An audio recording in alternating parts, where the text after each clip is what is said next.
Let me recall that before we suspended this meeting, I made a remark, and that remark had 2 points.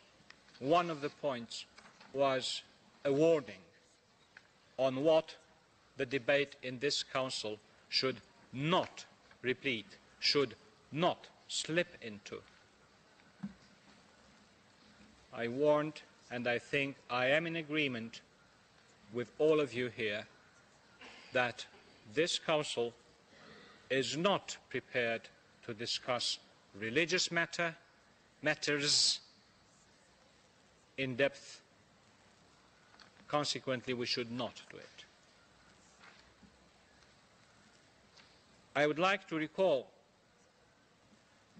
what I said in a previous session, and it is in our record, on the 13th of March.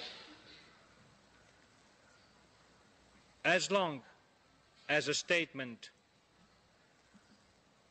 made would restrain from making a judgment or evaluation of a particular set of legislation which is not in the point of our discussion, the Speaker may continue. It was within a circumstance that was quite similar to the same in which we are today. Having said that, I would give back the floor to the representative of the NGO in question, with the understanding that as long as the statement would restrain from making a judgment or evaluation of any particular set of legislation, which is indeed not the point of our discussion, this statement may continue. Distinguished representative of Egypt, you have the floor. Mr. President, now you have made your ruling. We will listen attentively to the statement.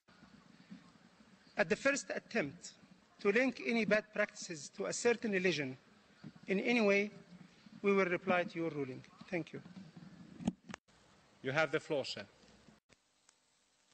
Very much, Mr. President.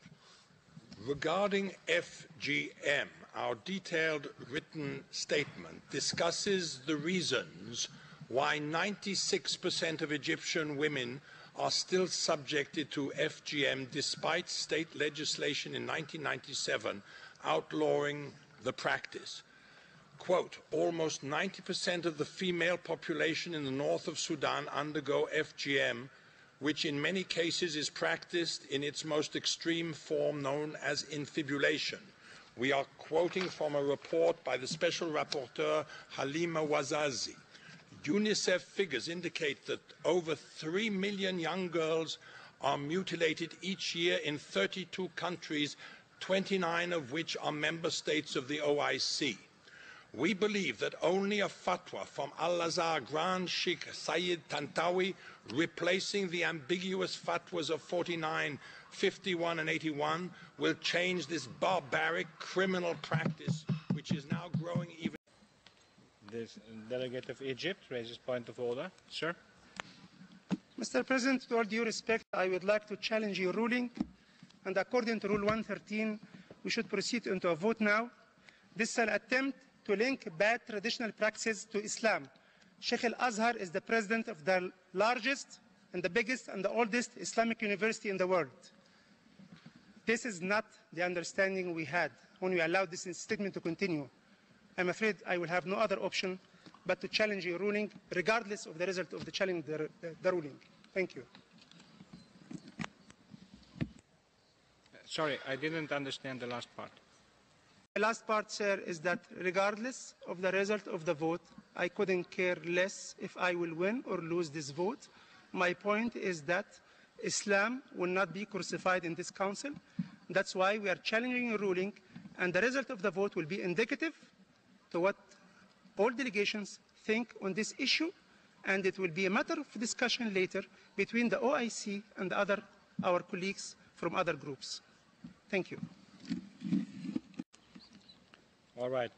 Let me have a look at what I have said and to also have a look at what the Speaker has just read. I feel like repeating what I've just said, just to be clear. I said that statements should refrain from making judgments or evaluations of a particular religion. We've just heard that a certain act, which is a fatwa, is considered ambiguous. Now, this is a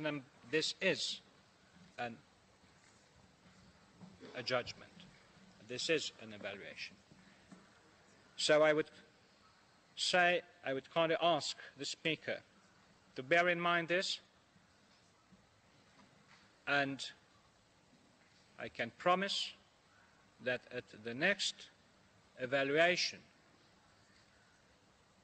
of a religious creed, law, or document, I will interrupt the Speaker and will go on to the next one. You have the floor. You have a point of order. Sorry.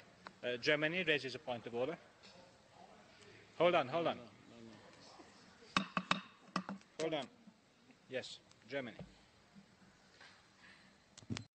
Mr. President, I would kindly, through you, ask the Egyptian delegation and its representative if I did understand and hear right that in his last intervention he seemed to have said that, and I quote, and I apologize if I did not understand this correctly, my understanding was, quote, Islam will not be crucified in this council, and I would like this statement confirmed, and if it is confirmed, I would ask you, Mr. President, whether you consider this appropriate with regard to the question of mentioning religions and its symbols.